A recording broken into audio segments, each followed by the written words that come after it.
Shining the Light with IUMC welcomes you to a special meditation series, The 7 Last Words. The last words of Christ from the cross are recorded in the 4 Gospels. In total, there are 7 statements that Jesus made as he was hanging on the cross, and each one is significant. These last words speak to Jesus' love, compassion, and grace, and they provide us with a glimpse into the heart of God and the depth of God's love for humanity.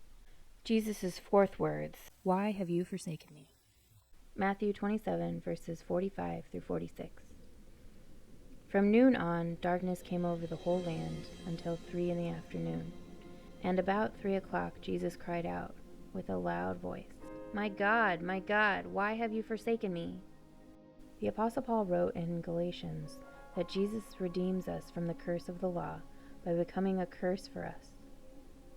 What Paul is saying is that we, all of us, live under the curse of sin. Of course, we don't like to think of ourselves that way.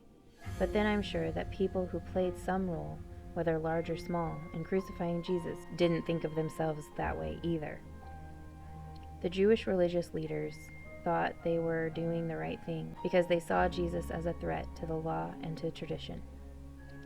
The Romans thought they were doing the right thing because they saw Jesus as a potential threat to Roman peace and order. The crowds thought they were doing the right thing because Jesus had been declared a threat by both their religious and political leaders.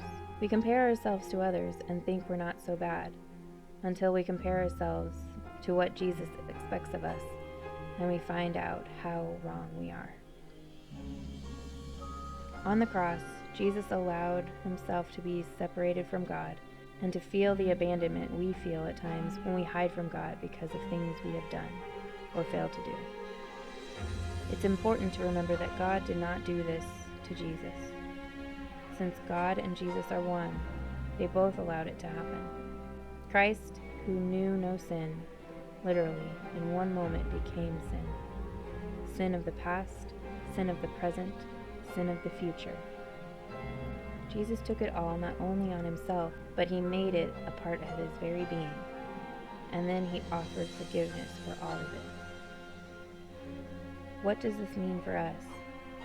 Jesus understands what it's like to feel abandoned by God, and he felt it important for us to understand that he understands. He cried these words out loud so when we feel abandoned or alone, we can cry them out as well and not feel bad about it. The main thing is, Jesus knew that God hadn't really abandoned him. In his human heart, he may have felt that way, but it wasn't true, and deep down he knew it. The words Jesus spoke are actually from an ancient hymn, which we know as Psalm 22. It opens with the haunting words, my God, why have you forsaken me?"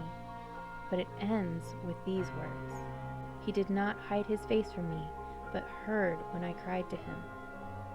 These words can serve as comfort when you are feeling as though God has abandoned you and has gone silent. These words can serve as words of promise, even though you may feel abandoned now. God has not, and will not, hide his face from you. After all, if Jesus was willing to take all the sin of the world on himself so that we can be reconciled with God, God will certainly never cheapen Jesus' sacrifice for us by turning his back on us. What does it mean to you that Jesus became a curse for you? Have you ever considered that Jesus allowed himself to be abandoned by God so that you would not be? If Jesus did this as a way of identifying with our suffering, what does that mean when it comes to us identifying with the suffering of others?